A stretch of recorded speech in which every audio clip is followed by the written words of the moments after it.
Welcome back. A happy evening for Spurs and George Graham. But now we head for Kingsmeadow, where Kingstonian were bidding to become only the 6th non-league side to reach the 5th round.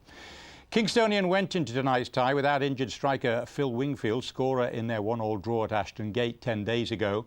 Bristol City included their first game saviour Tony Thorpe up front.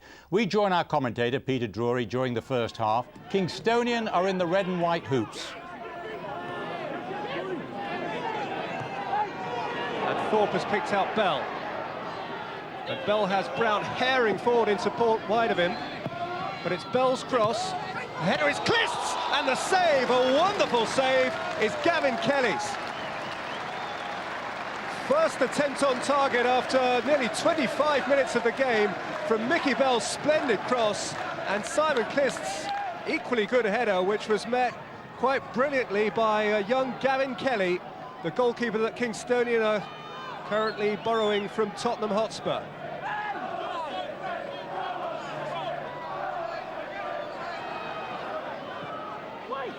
Beard's cross, good header! And not so very far away from Ian Dwerden.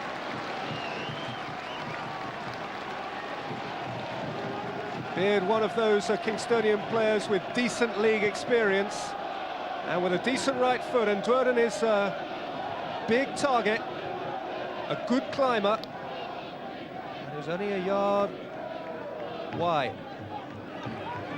Lockett, Patterson, Boyce, Lockett, Pitcher, best spell of the game so far for Kingstonian, and Pitcher's had another fly.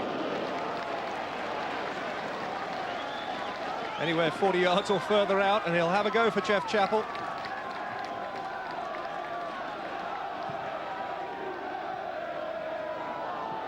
Millen clear.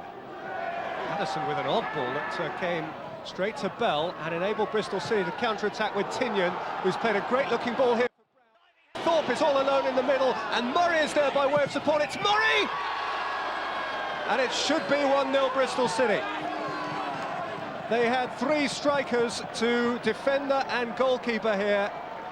Tinnion again at the hub of the move by distributing so promptly and with such good vision. Brown's ball missed out Thorpe, but Murray didn't get a proper contact on his drive. Oh, Millen's got himself into trouble. Dwerden. Dwerden's cross. Akuma! That close. He was fair flying in, Eddie Akuma, after Ian Dwerden had somehow got away from Keith Millen, whose missed kick was inexplicable. The big centre-forward got to the byline, and Akuma flung himself at it, and with a little fly kick was so close to making that leap from the bench worthwhile. Pitcher. Just couldn't find a turning circle to get the shot away. Dwerden. Lifted in high by Harris. Oh, it's hit the woodwork. What a bizarre moment that was from the big centre-half. Beadle won the header. Thorpe helped it on. Murray took it. It's Scott Murray here for Bristol City. Oh, it's a fine save again by Kelly, who's proving himself an adept reader of the game as well as a shot stopper.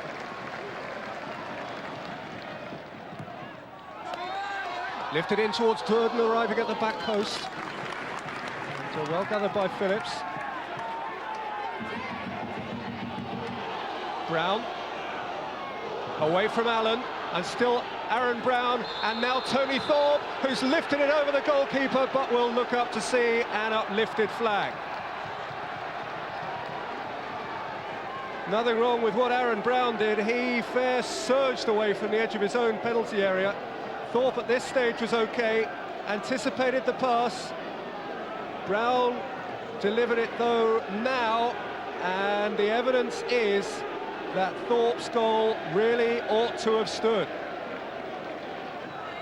Bell. Brown. Beadle's little flick. Murray. Murray again. It's in! Scott Murray through a forest of legs has brought massive relief to Bristolians all. And Gavin Kelly, whose assured goalkeeping has been a feature of the whole tie, is finally defeated. Brown flung it in, Beadle flicked it on. Murray had one go, and when it came back off Luckett, he had another, which nestled nicely inside the net.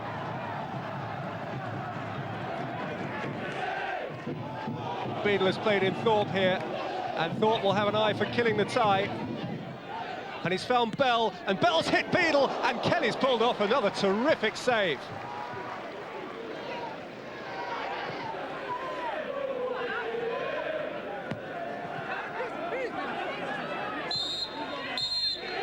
Well, this time KFC's special ingredient wasn't quite spicy enough. Scott Murray's goal late in the game was enough finally to kill off Jeff Chappell. So it's Bristol City and Danny Wilson who are Leicester bound. And the Special Ks are out of 2 major trophies in a week. It's 1-0 for the second division side. All right, Jeff, well, we all know about you in the FA Cup, but it's been a good spotlight for Kingstonian while it lasted. Oh, absolutely. And tonight, as I say, is a wonderful occasion for us all here at Kingstonian. We've got this development going on, and, you know, as I've said all along, we're not going to win the FA Cup, and if we can make some money out of it, we've made plenty. Yeah. Wonderful, wonderful, wonderful occasion, and good luck to Bristol City. You know, you've got to be proud of yourselves, fellas. Proud of yourselves. You're the last non-league team to win the FA Cup. You know, and that is something to be proud of. All right? I think it's a fantastic achievement from Kingstonian and Jeff in particular, and I just hope they can get himself away from that bottom of the league in the conference. It's going to be a hard run for you. This Leicester City away now. Yeah, I think he'll be quaking in his boots now, Peter, watching that, won't he? Are you sure? Yeah, exactly. You've got to consider yourselves pretty lucky, really, having got the injury time, last gasp equaliser at home, and then leaving us so late.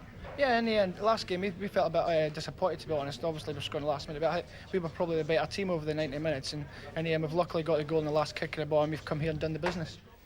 Gary Newbon's questions that time. Now, Andy, Kingstonian, I think they would be disappointed over 90 minutes with that performance tonight. Yeah, they didn't play particularly well tonight. Didn't really put Bristol under enough threat, but I think they'll feel they've lost it, Bob, in the first leg. You know, 3 minutes overtime played when they conceded that goal at Ashton Gate. That was cruel. Graham Poll, they'll remember for a long time.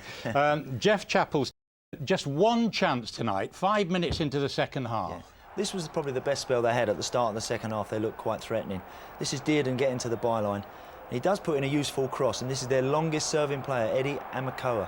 Just gets across the front of the defender, foot wide of the post. You know, that's unlucky. If that goes in, then it's a different game. Aki Moa, I think, actually. That's the one. Close. Yeah, he's his brother. Bristol City's goal, a little fortunate?